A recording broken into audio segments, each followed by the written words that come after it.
Empire.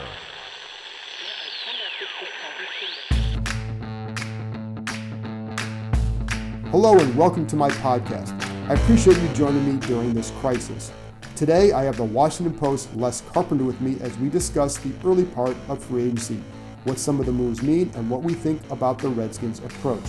And then I have a few thoughts, as usual, weighing in on the quarterback situation in particular. Cam Newton, Jameis Winston, really? I have answers. And why Dwayne Haskins might be able to adjust quicker if there's an extended shutdown. Also, keep in mind you can read me on ESPN.com. We are updating all the free agency signings with nuggets of information on every player the Redskins sign.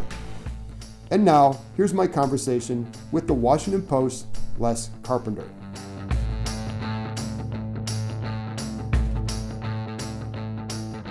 Now I'm joined by the Washington Post, Les Carpenter.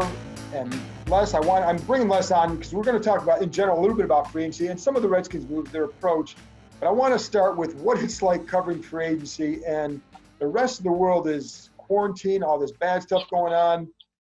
This is a normal situation for us as far as being, just kind of locked on your job and locked in an office in your room. That's how it is for me, unless I'm assuming it's like that for you. Yeah, I'm getting up really early in the morning, and I have an office here in the bottom of my house in my old garage, and I come down every morning and I turn on the light and I sit there and just start texting and calling and looking at my computer and trying to start and writing and doing all this at once, and then lift my head up for air about 4 o'clock is what it feels like. And then take a walk and come back in and do it until it's like midnight. And it's hardly, when you think about all that's going on right now, and you think about, all the, people that are, there's just so many people that are struggling right now. It's hardly a complaint. It's kind of fun. But yeah, it's weird. Our lives probably are among the very few that actually kind of are proceeding as normal. Yeah. And I don't mean because you don't want me to feel flippant about it, but somebody asked me. Yeah. So someone asked me on the radio the other day, it's like, what's it like for you? It's like, right now we are lucky in that our lives, my life hasn't changed yet. I know everything around us has, as far as like you're holed up in your house and all that. And I'm talking to people with the Redskins who are at their homes. It's different for them. I said, this is what we usually do. Now, once this free agency period passes, then it's going to feel a lot different, because you can't go anywhere when you want to go somewhere. Now we can't go anywhere. Even if you wanted to, you couldn't go somewhere. Well, and I think the thing that was interesting about covering free agency, and this is probably, pertains to the agents, this pertains to, the players, the people with the teams, and and the players as well, is, I think right up until free agency actually started on Monday, there was a wonder, is this going to happen? I know the league has kind of tried to stick with this idea that it's going to be as normal as possible, and it's going to hold free agency, it's going to hold the draft, no matter how these things are done, and it was just going to go on with this. But I think there was a very real thought, even on Monday morning, are they really going to do this when noon comes? And mentally, you have to be prepared for, yes, it will. But I think in another way, I'm sure you were thinking this way too, and I'm sure everybody else involved was thinking, well, I guess this is going to happen. Yeah. But what if it doesn't? And what do we do? So, the uncertainty is everywhere right now. And it's odd in some ways that the one league that isn't playing right now or wasn't scheduled to play right now is the league that actually is the most active. And it's funny because I think I know all the other logistical issues, why, and, there's some people worried about the optics, but people need a distraction. Like I said, if this wasn't going on, it would be really difficult because all you're doing is, you're focused on all this bad stuff. And at least for right now, it's a distraction for people. And it just seems like there's a lot more, people are home, they're paying attention to it. There's a lot more interaction. If the Redskins make a move, there's a lot more attention to it, as small as they are sometimes, because people are at home and just want something different to talk about. Yeah, it is oddly a diversion at this point. And again, as you say, you don't want to be flippant, because I don't mean to be either, but I do think for a lot of people, it's kind of like, oh, okay, good. I can worry about who the Redskins are signing or not signing, or, whatever team their favorite team is. And, I mean, given the reactions I've seen on social media and in emails and tweets and things, I guess I guess some people aren't necessarily finding their joy in free agency. No, there is that. There is, and I'm sure some of the sitting home cooped up, it's like, listen, what people want from this franchise is hope, and they get those in the names of these big signings. But I think what you want too is I think there's people who want hope for there's going to be football this year, right? You want to believe that like what they're building and this is actually going to happen. And I wonder if it's because you can look ahead to hopefully at a period where this country is through the worst of all this stuff, we can get back to hopefully some normalcy. So, I just think there's so much at play with all this. Yeah, I think there's some of that. And I do think too, though, that as you say, Redskins fans have long been looking for hope, just in general with their team. And I think, with the new coach and the idea of like, wow, that he's going to, look at the playmakers he had in Carolina, look at the defense that he had in Carolina, we're going to see some big stars here. And that didn't happen in the first couple of days. And I don't know if that's the end of the world either. Right. And that's what I say, like, are you surprised at all by the approach? I mean, well, are you surprised at all? I'm a little, no, because again, I mean, that would have all changed if they had hit the home run that they tried to hit. But when you think about it, you think about the things that he said he was going to do before free agency, that he wasn't just going to spend money for money's sake and fill holes to fill holes, just for the sake of filling holes, because that doesn't lead you to getting quality players. It makes a lot of sense. There's a lot of intriguing names in this free agency, but if you think of playmakers and offensive stars, aside from the quarterback, there's really only one name that you just would say, wow, that one really excites me. Okay, that's a big difference maker, and you're not wasting your money if you bring that guy in, and that's Amari Cooper. And I mean, if they had done that, then I think everyone would have looked at this free agency as this unbelievable home run, and I think he still would have been able to fill in with some other guys like he has. But by filling in with the other guys the way he has and not hitting the big home run, and I think everyone's looking at this like, well, this is a big failure. I don't know that I see it that way. I'm glad they didn't, or I should say I would be glad for a Redskins fan's point of view that they didn't go out and waste their money on somebody who may be okay and fill a hole because he was a name this year. And, it's funny because some of those guys were defensive guys, and I was texting with this one defensive coach I know, and we were talking about some of these signings, and like he hates these big money deals because he's like, his question to me was, how often do you see guys perform up to their contracts? Name a player that's ever performed relative to his contract numbers. Now, there have been some examples, but when you're talking about, corners like Bradbury or Byron Jones getting what they did, I think it's going to be hard for them to play to the level that's now expected. And so what are you tying the money up in? And I think so I think I give them credit for not just going out and saying, well, we need a corner, let's go get him. And I think it's like, do you like the guy? They needed a receiver. They really liked Amari Cooper. They tried to get him and didn't, but they swung huge. So I do give them credit for taking the approach of what level are these guys at? Does their play match that pay level? And if it doesn't, then what are you tying up that money with? Yeah, I agree. And I mean, one thing that Rivera has said a lot is that he likes versatility. Right. It was quite obvious in his teams before. And I think he likes a lot of guys that he can bring at you on defense. I think he likes to keep guys fresh. I mean, how much have we seen that defensive line in recent years of the Redskins where you've got John Allen or Ioannidis or Payne or some of these guys, playing an unbelievable number of reps. And I think he loves the idea of having a lot of guys up front. I think he loves the idea of having a lot of guys in the middle and in the back where you're just rotating and rotating and rotating, right. and guys are fresh. And so, yeah, maybe some of these signings don't jump out at you and scream, wow, this is really exciting. I'm sure there's a few of these players that fans are running and Googling when their names come up.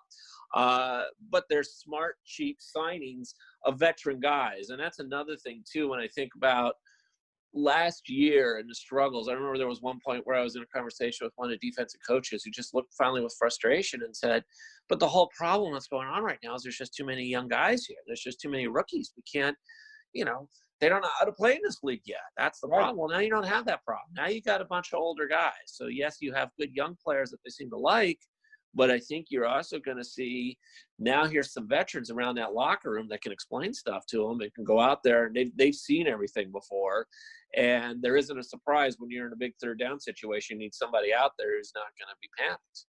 Right. And I think that's a huge key, because we'd look around that locker room and like, where are all the leaders? And so when you bring in a guy like Thomas Davis, that becomes that guy. And I think Bostic, bringing him back, he helps fill that role as well. And I think maybe gives him a different sense of it, or maybe an increased role with that, but Davis especially. And I think the more guys you get like that in there, and some of this too, people have to remember I don't think in a year or two that you're going to see as many of these older guys, but when you're trying to establish your program now, you're going to do it with guys that have a certain approach. And that's why a guy like Davis is in there.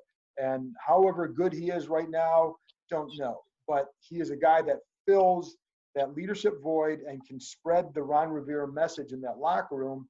I think that's, for a coach setting a new foundation, I think all that is important. And I'm also intrigued. I would put Kendall Fuller in that too. I don't think you weren't around Kendall Fuller, correct? I was not. I didn't get on the beat till the summer of 2018. So, but he fills that.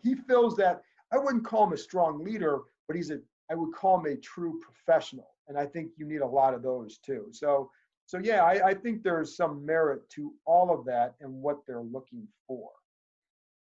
Yeah, I do too. And I think that's going to matter at some point next season. And you're right. You make a good point about the fact that, maybe you don't see as many older guys in 2 years, but in 2 years, your younger guys are going to be those older guys, or at least those middle of the career guys. And you don't have to worry about that. They now understand the culture. They now have, they have their feet under them.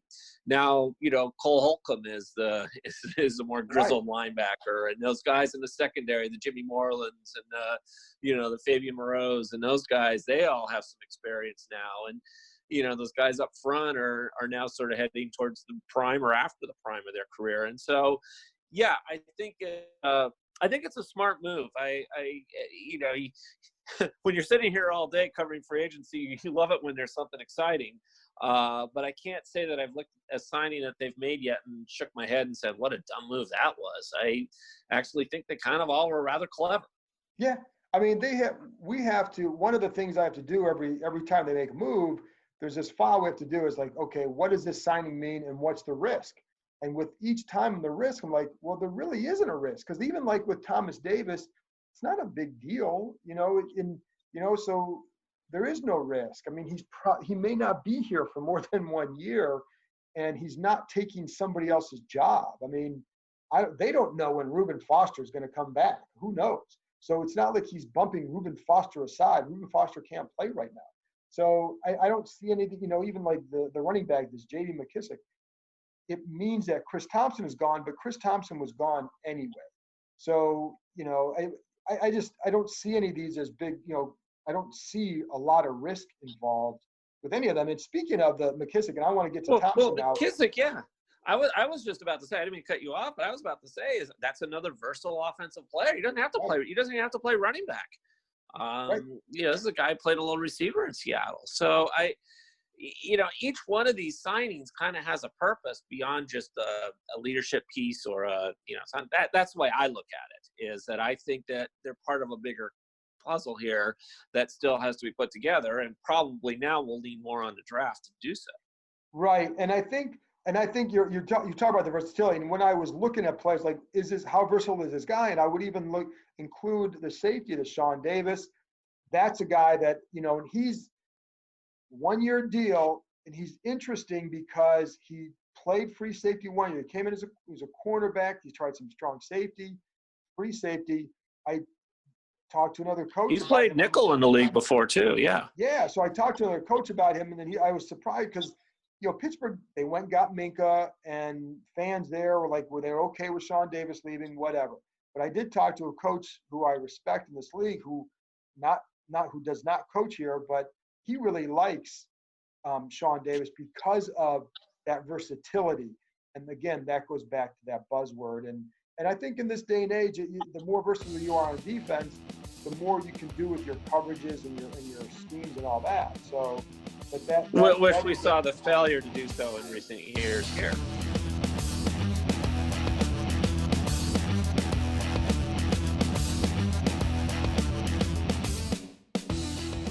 I do want to spend 1 minute though, or a couple minutes talking about Chris Thompson, because that we knew going into this, he wasn't going to come back. This seals a deal. How would you sum up his time here and getting to know him the last couple of years?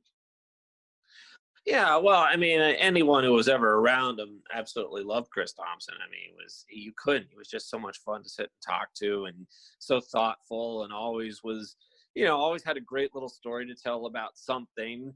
And when you're sitting here trying to figure out something about the team, it was great to go talk to him. Plus, on the field, when healthy, he was such an exciting, explosive player, and was perfect for what Jay Gruden was trying to do. And yeah, it's sad because I think he was just kind of heading into the prime of his career, and I think his skills kind of fit something that everybody kind of likes in this game right now. That small back who you could just put the ball in his hands and let him go and kind of skitter around and avoid tackles and kind of get into mismatches. And if he was healthy, I think we would have really seen some very good years of Chris Thompson, and it didn't happen, but hopefully he's going to get that shot again. And if his body kind of heals up, and but yes, I think it's sad for those of us who dealt with him every day, and probably in that locker room is very popular, but also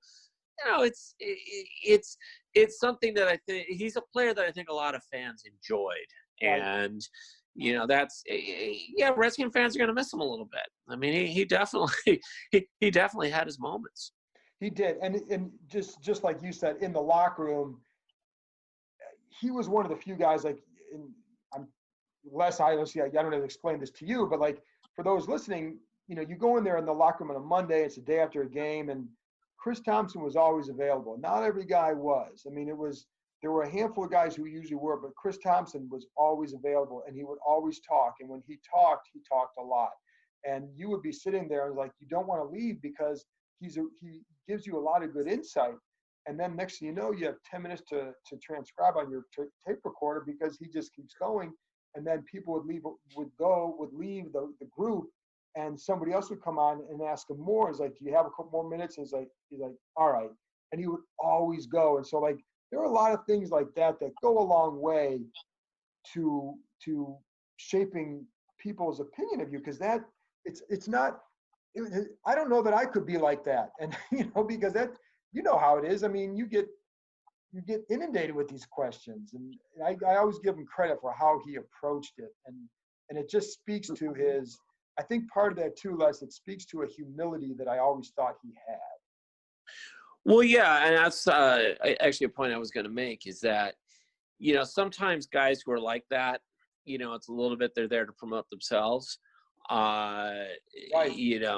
Chris never really talked about himself unless you asked him and he answered the question. But he wasn't there to talk about Chris. He was there to basically talk about everybody else, and he seemed to enjoy that. And yeah. Look, I agree with you. Not everybody is wound that way, and not everybody should be.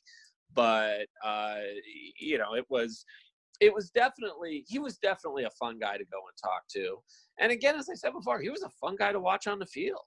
I mean, that's to me, I think kind of the sadness that a lot of Redskin fans will probably feel is like, well, probably won't get to see this guy as a Redskin anymore. And he really was a good, fun player. Yeah. And it's just, it was unfortunate that he never could get on the field that much the last couple of years. And he seemed very frustrated by it. But, that's kind of, I mean, look, that's the story of the Redskins circa 2018, 2019.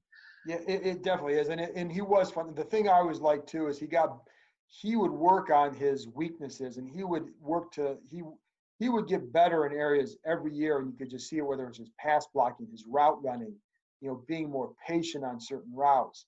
And he could point to times where he learned lessons. And he also, again, that humility. I remember him talking one time as he started to get going a few years ago, and he's starting to put up some big stuff. And how Darren Sproles would say stuff to him after the game. He's like, that was like a guy that he looked up to.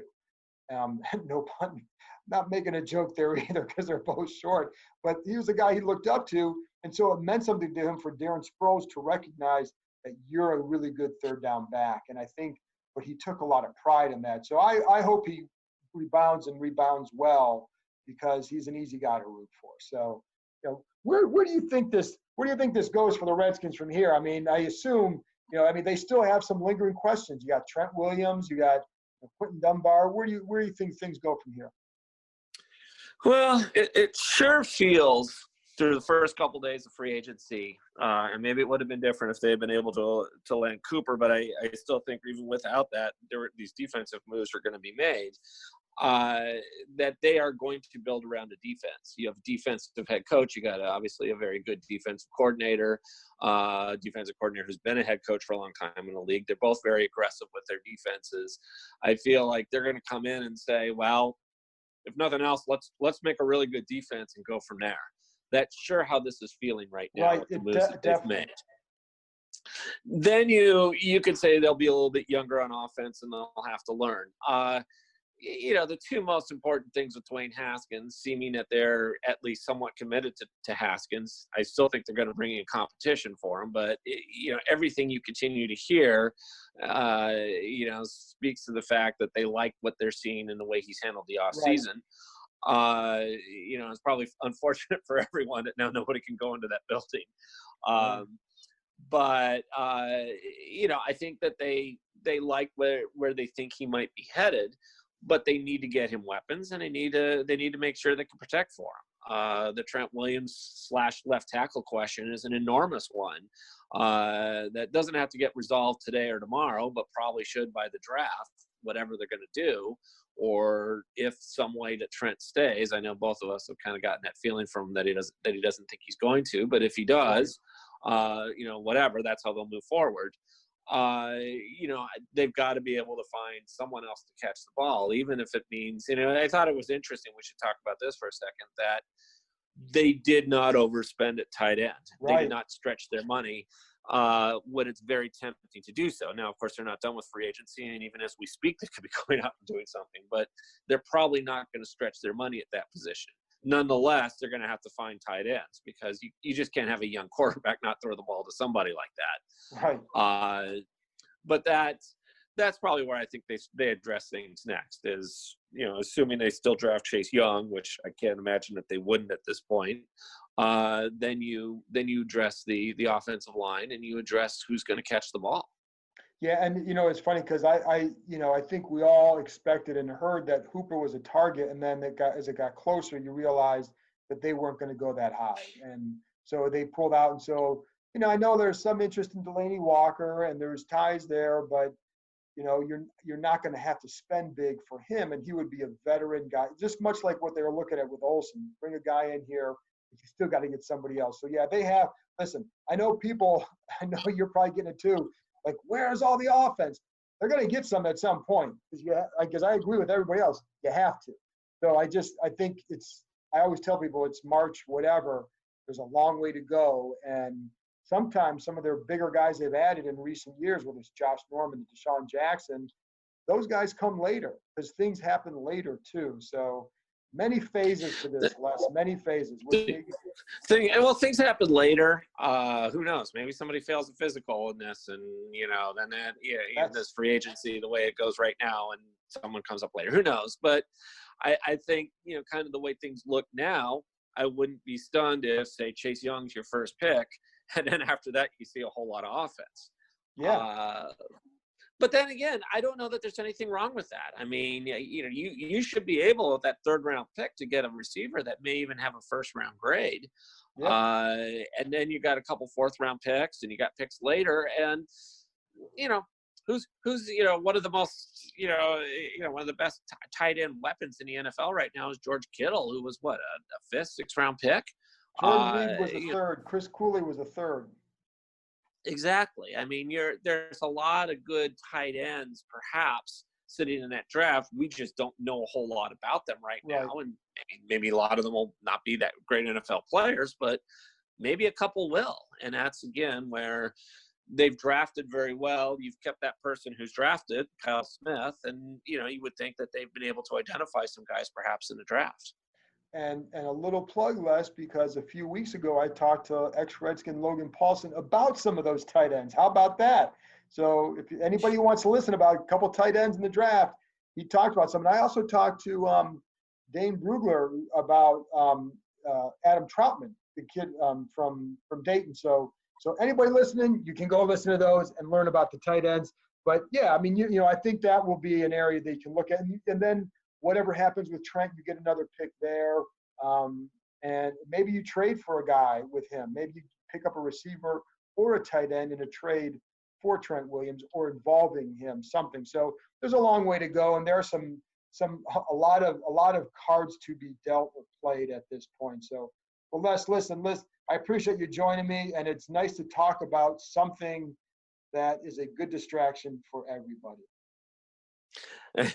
Whoever thought that the Redskins would be a good distraction for everybody, but especially after this past year. But it is. Hey, just for people to know, tell them where they can find you on social media, and obviously you're on the Washington Post. So yes, you make sure you're reading the Washington Post for everything going on right now, and you can find me on Twitter at Les Carpenter.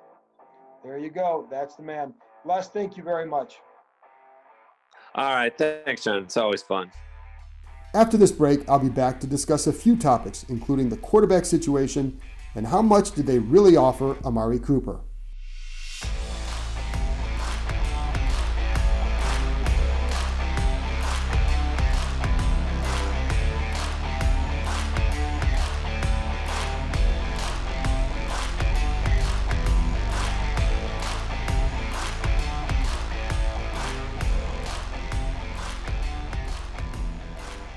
Okay, now a couple of my thoughts on free agency. Let's start with number one. They really did swing big on Amari Cooper. It was an old-fashioned Dan Snyder courting in terms of the aggressiveness. I was always told they would be aggressive for the guys they want, not necessarily going out there and spending crazy, but the guys they want, they would go hard after. The figure that my ESPN colleague Ed Werder tossed out was $22 million a year. I heard it was more like 23. Regardless, the point is they went big, and it highlights their desire to add more weapons. There are other receivers out there who might be available in a trade. For example, the Rams want to deal Brandon Cooks. I don't know yet what Washington's interest is or would be in him. But that's the kind of guy I think you're going to look at maybe if you're looking at a trade. I do think they will add a veteran wideout in some fashion. Can't promise that, but that's what I think. And don't forget, some guys will eventually get cut because of their contracts. Don't assume they're done looking. Number two, as Les and I talked, I don't mind their approach. Yes, everyone gets excited if they add a big name, but the point is to build right, not just add big names. What it appears to me is that with the one-year deals, they're finding stopgap guys until they can pursue the long-term additions. I can't tell you how many times I heard the phrase, build it right. It's the same approach they'll take in the draft. They won't just trade down to get more picks to add more young guys. They have a lot of young guys. They want to get legit talent. That's why, to me, Chase Young remains the direction I believe they'll go. But if you're not in love with the guy in free agency, for example, there's no reason to spend big money on them and perhaps restrict you in future years from doing what you want. What you usually end up with that is a bunch of higher-priced players who aren't higher-priced playmakers. That's why you didn't see them sign any of the other names linked to them before free agency. Yeah, they may have liked them, but if you don't love them, you don't spend big. It just creates future issues and creates more situations where the Redskins have big money guys who don't make big money plays. That has been a losing proposition in Washington. Now, whether or not this is the right way to go, I think there are many ways to improve, but it's the way they're taking, and I don't mind it to this point. Again, long way to go. The Redskins' issues in the past extended beyond what the guys they signed early in free agency. It was more about cohesiveness between the front office and the coaching staff, etc. That synergy seems to be there. I think that lends itself towards building a better roster, and I think with Rivera and Jack Del Rio in particular, I think there's some stronger guys in charge that too will make a difference. Where it goes, let's see. Number 3, I don't have any great answers about what's going on with Trent Williams. I do know and do believe the Redskins would be somewhat flexible in their compensation return in a trade. Yes, they want a second-round pick, but what if someone offers them a high third and something else? I believe they could work toward a deal. Just a single third or a single fourth especially would be hard to get it done unless they just tire of the situation. I think they wouldn't get to that point until we get closer to the draft or maybe the day of the draft. The teams I'm wondering about right now are Minnesota and Tampa Bay.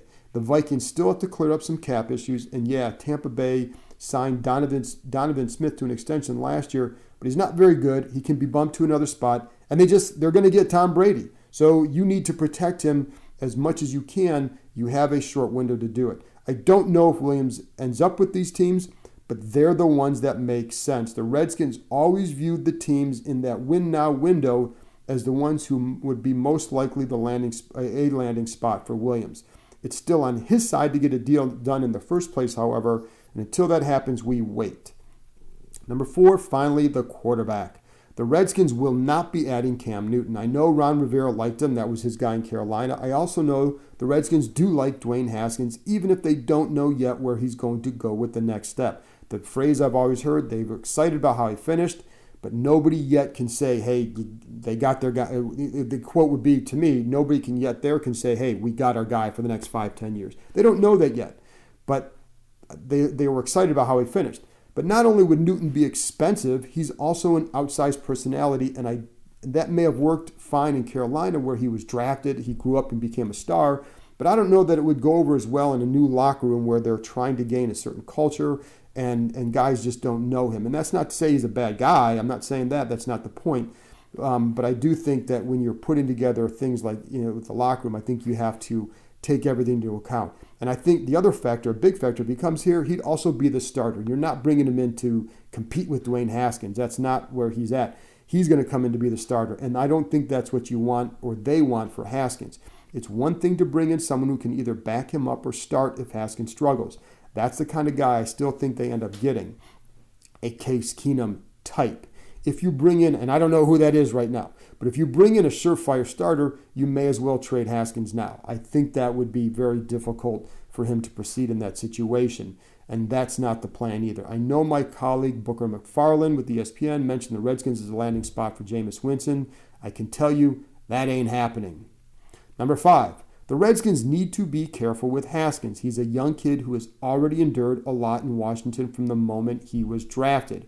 I know they must do their due diligence with all these quarterbacks. I hope they're communicating to him what's going on. Now, if they truly like a guy like, say, Tua, then you can't lie to Haskins either and say they have no interest. What happens if they end up drafting him? Well, clearly you would trade him. But you can tell them what they're doing, and some of that is about smokescreens, and perhaps a lot of it is about that. But the organization can't let the kid continue wondering what's going on. I'm all for making him earn the job and having a plan for him as well. It wasn't until Bill Callahan took over that he was given more intense attention, and I think that mattered. Clearly, I think Haskins will respond well when given that level of attention. Not everyone is built the same, and not everybody requires that. But if he needs it and you're going to try and develop him, then you have to give it to him. But again, make him earn the job. That's okay, because that's the only way you're going to get the best out of him. And so far in the offseason, things have been good for him. One concern of mine would be this is number 6, sorry. One other concern of mine would be what happens if the players can't return until training camp. That's a legitimate thought at this point in this virus crisis. How quickly can Haskins then pick up this offense? He struggled with it last year. It wasn't about him not being smart, but from there on it was more about the extra time he needed to devote to it. Keep in mind the verbiage in this offense is far less cluttered than in a West Coast offense. A West Coast play contained maybe around 16 words. It's ridiculous, but it's what those coaches do in that offense. In this one, it's a numbering system, so it's much shorter and easier to spit out in the huddle and to remember. Also, quarterback coach Ken Zampese went through the 2011 lockout and had to get a rookie quarterback ready to start in Andy Dalton with Cincinnati. And Ron Rivera had a rookie quarterback in 2011 in Cam Newton. The staff should know how to proceed in that situation. Let's hope they're not out this long. The other part of that is the playbook. Haskins has to learn the playbook. And I know people who are in the game would be surprised if he doesn't already have it, somehow landing it from whomever. So I think the thing would be there is like, yeah, he's got to learn the playbook, wink, wink. In other words, they know he probably already has it. But again, let's hope that this situation doesn't develop that way, because that's not good for any of us in this society. That's it for this week. Thank you to Les Carpenter from the Washington Post for joining me, and thank you for listening. We have scientists scrambling to solve a health crisis, and all we do here is talk about a game. I hope you see it as a distraction. Stay safe, folks.